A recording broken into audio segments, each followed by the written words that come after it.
The chance to be in school, it's a privilege for many of us. The opportunity to be even in a higher institution of learning, it's actually a goal to be achieved. Today on my YouTube channel, we are joined by two gorgeous ladies who have gone to an institution of higher learning and achieved their degree. What are the challenges they have faced and how have they been able to overcome them? What has inspired them to come to this far and what are their aspirations? Apart from that, we are joined by two gentlemen who have come up with an idea to help enhance academics among the AKURINU. What is the idea? Why don't you join me right after this intro to learn and get to know?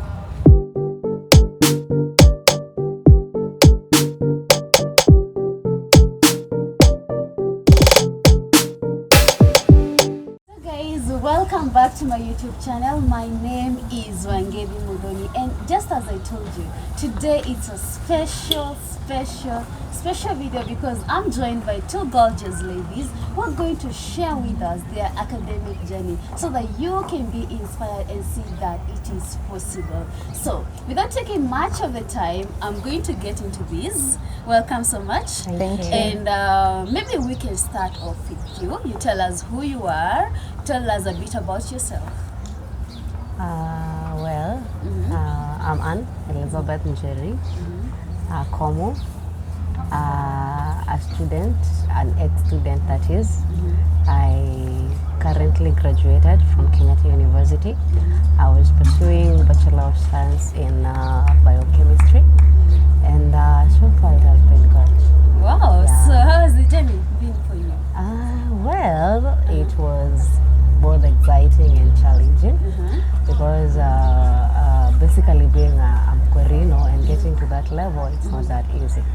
So it has been both exciting and challenging, but thanks God we're here now. Okay, we'll get into details in a few. Okay, just tell us about a bit about yourself. Okay, my name is Sarah Wanjiru Mwangi. Graduate from Kenyatta University recently. Graduated with a bachelor's in environmental planning and management, and I'm happy to be here. And yeah. So how has the journey been for you? As she said, it wasn't an easy journey, but very challenging as a AKURINU girl. But God helped us and we made it. Okay, let me start with you. What is that thing that made you feel like you just have to wake up to face the following day? What is that thing that really motivated you? I have seen, I have mentors who have graduated and I like the lives that they live, so I look up to them and I used to say that I want to be one day like that girl, and I'm happy that I got here. Yeah. Oh, so let me ask you, Elizabeth. You're Elizabeth, right? How can you describe your 4 years in campus? For me, the 4 years were, I actually talked of my experience was exciting as well as challenging because when I got into campus, I was very key to joining into the right company. So that made me have very exciting experiences. I got into stuff to do with Christian Union and I got really motivating friends. So despite the challenges here and there, but for me I would say it has really been good. Oh, yeah. So let me ask, you said you did which course? Bachelor of Science, Biochemistry. Was this something that you really wanted from the very beginning? What were your childhood dreams? To be really true, really that was not what I wanted to do from my childhood. But as time went by and I got into graduating from Form 4, I was trying to sort out for courses. As much as you're looking for a course, you need to do something that is quite marketable in a way, as well as something that is not populated. So I basically wanted to end up in the business field, but looking at the business field, it's quite, as tukimaliza shule, tulikuwa tunaambiwa it's populated. So I ended up choosing biochemistry because it was also something that I used to like in school. Yeah, but so far so good. Actually, it was interesting in school. What about you? Was this something that you wanted to do? From completing high school, I wanted to pursue geospatial engineering, but I thank God that my course is somehow related to the course, so naweza sema sikupotea sana, it's in the same line. So I'm glad I did the course because it's relating to what I've always wanted to be growing up. Yeah. Okay, let me take your memory back a little. How was your first day in campus, especially being a Mukurino? Maybe was there maybe expectations that you had, and were those expectations met? Well, for me, actually, my journey is I think I'm just calling it exciting because I was admitted to Kenyatta University Kitwe campus in my first year. So it was a whole lot overwhelming, like putting in mind I'm going to Kitwe. Well, first it was at somewhere I've never heard of. So it was a new place. You know, coming to Nairobi is quite exciting because Nairobi is, but now Kitwe it's like really far, and it's not really urban and stuff. But so my first day was really, I was nervous, really nervous. But we got there, we were many of us, and all of us had the same expectations of, oh, the place is fast dry, it's really harsh. But with time. Okay, were you treated any different for being a Mukurino? Yeah, actually, in my first days, because actually I was the only Mukurino admitted there. And there, I guess, there was only another one Mukurino guy who was in that year. So to me, most people used to say I'm a Muslim. It even happened when I went to Christian Union for the service, the first Sunday. People were like, kwani Waislamu wanaenda kanisa? But with time, I ended up also explaining to them what is the Korino and yeah. What about you? Were you treated any different? As for me, I never joined campus as a Mukurino. I was born in the AKURINU family, but nikafika form 3, nikatoa turban, so nilirudisha nikiingia that year. So that's exciting. Yeah, and I'm telling you, when time nilirudisha turban, a lot changed. I lost a lot of friends. I don't know what they thought. It's like they thought I am a different person from what I was. So yeah, I lost a lot of friends, but Mungu alinisaidia I was able to make it through. Okay, that's quite interesting. Okay, I want to understand, what is it that made you to have the turban back? To have the turban, you know, being born in the family, it's like the parents choose this path for you. So ukifika time adolescence, that teenage, you see other people doing things that your religion does not allow. So there is that peer influence. So I think that is what affected me. And form 3 nikaona siwezi make, lakini from the time that nilitoa turban to when I had it back, as in I got through a lot of challenges that singepatana nazo in the AKURINU world. And you know, you're not being you are identified with the other people, so whatever they do, you find yourself, you can do those things that they, unajua ukiwa na turban kuna venye you're able to ground yourself juu kanisa kuna vitu, lakini time hauna, you know you can do anything bila kunini woga wowote. So nikaona hii maisha nikiendelea hivyo nitapotea tu, so I decided to have it back. Yeah. And that made you lose friends? I lost a lot of friends. Do you regret making that decision? No, I don't. I think it's actually the best decision ever. Yeah. So, okay, let me ask you this. How can you describe your journey? As in, how can you describe actually yourself having gone through childhood up to the process whereby you get influenced, up to the process where you get to have the turban back? What can you tell yourself? I think what I'll say is that I'm a person who does not, you know, opinions, other people's opinion do not matter for me, because people talked a lot. Time nilitoa turban wakasema nimeharibika, then nikirudisha bado wanaongea. So the courage, you know, to go through all that and not mind what people are saying and still keep pushing. Yeah. Oh, that's real courage. Yeah, true. I wish you all the best. Thank And you. you look amazing, by the way. Thank You you. look, definitely, you look so amazing. Thank Let me you. ask you, Liza, if you had an opportunity to be born again, yani kuzaliwa tena, what are some of the aspects of your life that you would change?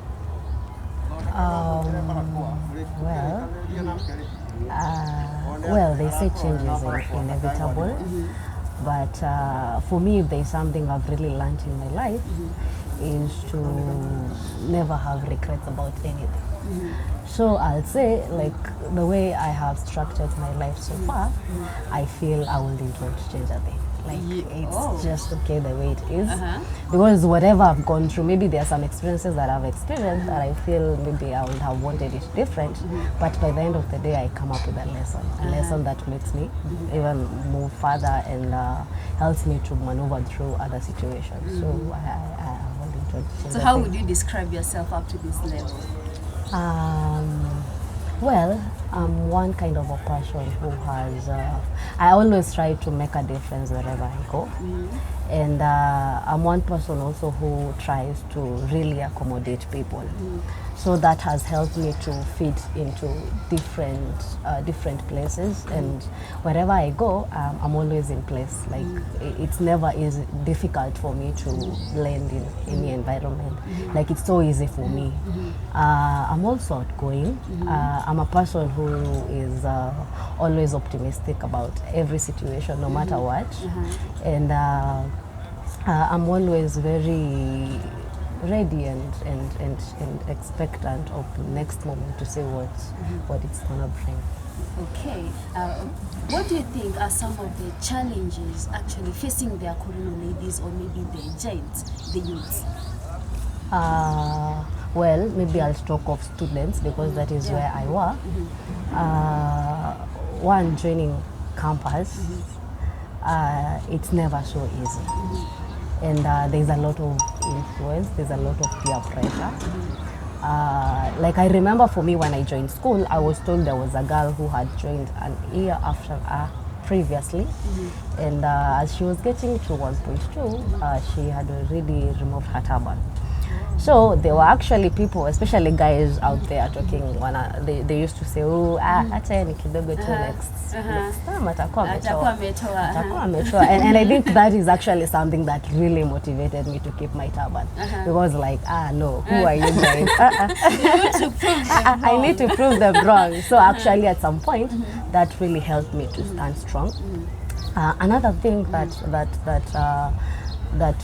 another challenge that faces us in school is also the bit of you being an AKURINU, like the surrounding forces you to be an extraordinary person.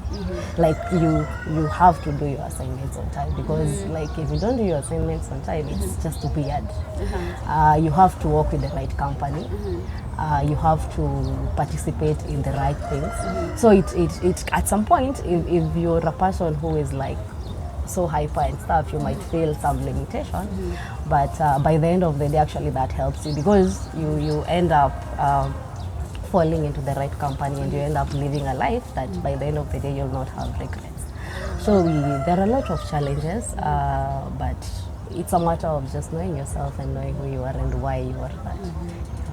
Okay, remind me your name, please. Sarah. Sarah. Yeah. Sarah, do you feel limited being a Mukurino? I don't think I'm limited, because everyone has their principles. It's not the religion that grounds you. You have your own principles, so I don't feel limited. I think anything I want, I can achieve. I don't feel limited in any way. So what do you think are some of the challenges that are facing maybe AKURINU ladies and gents, maybe in especially youths, because there are real issues, and maybe somebody out there is feeling really limited, as in, maybe if I had this turban, things would be different. Especially for you, you reached a point where you removed the turban and then you had it back. Maybe somebody's feeling like maybe having the turban is actually limiting me. What can you tell such a person? I think we lack mentors to. I think every AKURINU youth should have those people they look up to, so that they can guide you anytime that you feel like you're limited. Because when you feel limited and you look, you can ask your mentors to guide you in the right way. Yeah, I think we lack mentors, and even in the, as she said, peer influence from school. If you have a mentor, they'll be able to put you in the right track as a Mokorino person. But now unaenda shule unapata you're the only Mokorino. There are no people to look you can look up to, so it's a challenge. Like now for us, we there's a group, there's a core hug, right? Yeah, where as AKURINU youth we come together in school, we meet. Through that you can get encouraged so that you can see whatever you're facing. If you talk it out as youths, you can be able to deal. Youths who are AKURINU, because you share the same challenges mostly. So mna encourageana so that you can be able to conquer. Yeah. So where do you want to be in the next 5 years? In the next 5 years, Yes. I want to have a farm that is related to my course, where I'll be doing things related to GIS and remote sensing, survey, and physical planning. Yeah. What about you, Elizabeth? Where do you want to be in the next 5 years? In the next 5 years, well, for me, my thing is more of research. And with the current generation we have right now, things are moving digital. So I realized there's a gap in something we call data analysis in the field, because you find most people go to the field, but when it comes to the analyzing of stuff, it becomes quite challenging. So that's the field that I want to venture in. Do a little bit of some packages, some advancement packages, and then by the end of the day have my own kind of research there. Yeah. So there's a lady who is watching me there, and she's like, how did you get there? What are the sacrifices you had to make? What can you tell that person? Well, nothing good comes so easily. So you need to be ready to get out of your comfort zone, because by you getting out of your comfort zone and exploring other things and being very outgoing is what is gonna get you there. Like for me, I think I was ever very, very outgoing since I was little, and I also used to really kind of have, I'll call them role models. Like I remember when I was in primary school, I could see people who were in high school and I'm like, wow, I want to go to high school. Once I was in high school, I would see people in campus and I'm like, wow, I like to go to campus. So that is the thing. Like just have something that is pushing you to move further, and through that you'll get yourself getting to where you want to be. Yeah. What about you, Sarah? There's somebody who's watching you there, and they're maybe in secondary school and they want to get to campus, be able to achieve their degrees. What are some of the sacrifices that you have had to make that you can give them as advice on how to get there? First of all, I'll say put God first. God really helps us through it, because we'll get a lot of challenges, but if you put God in everything that you do, He will help you go through them. Again, be principled, have your own principle. Don't let other people's opinions guide you. Be a principled person and have a mentor, somebody you can look up to so that they can be able to keep you in track. Yeah. I just want to wish you all the best. Thank you. And I hope that you're planning to go for your master's. Definitely, most definitely, yeah. It is very possible, and there's nothing that is impossible, as much as you just put your mind into it and get to it, start doing it and trust God that everything will be fine. And thank you so much for accepting to be hosted, baby. Maybe obviously there's somebody who have supported you to get this far. I just want you to look at the camera and maybe tell them thank you and appreciate them for standing with you. Wow, the list might be really long, but I would want to first say thank you to God, because as Sarah said, actually, I think without God, things will really be challenging. But God has been so faithful and worked with me throughout the journey.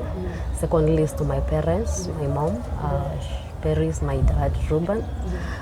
They've always been supportive all the way, school fees, and even motivating me to push further. I also have my sister, Leah. She is a teacher by profession, and she has always set a good pace for me. My brother, who is a little bit younger than me, but he's also like really pushes me hard too, and I have actually to set a good role model to him. And all my friends, my schoolmates, my friends in church. All of you guys have really helped me to get here. May God bless you all and also make you achieve what you want to achieve. What about you, Sarah? I would like to first thank God for the fact that He's brought me. Without Him, I wouldn't be here. Again, I'd like to thank my parents. They've really sacrificed a lot for me to go through the education. Walijinyima sana. They would have done better things with the money they used on me, but they saw it fit for them to educate me. I thank you so much. And my sisters, my sister Anne, my brother-in-law Shage, my sister Tabe and Joyce, they've been there for me. They've motivated me when I was during my low points. And all my friends and other families that I cannot be able to mention them all, I thank you so much. You've played a big role and part for me to be here, and yeah, I appreciate all that. And may God bless you. And whatever you wish in life, may He give you. Yeah. I wish you all the best and congratulations. Thank you. Thank you so much for watching. I do hope that you have learned something. In case you are new here, please make sure that you subscribe. In case you are an old gang member, thank you so much for coming back. Please give this video a thumbs up and also don't forget to send us your comments down below.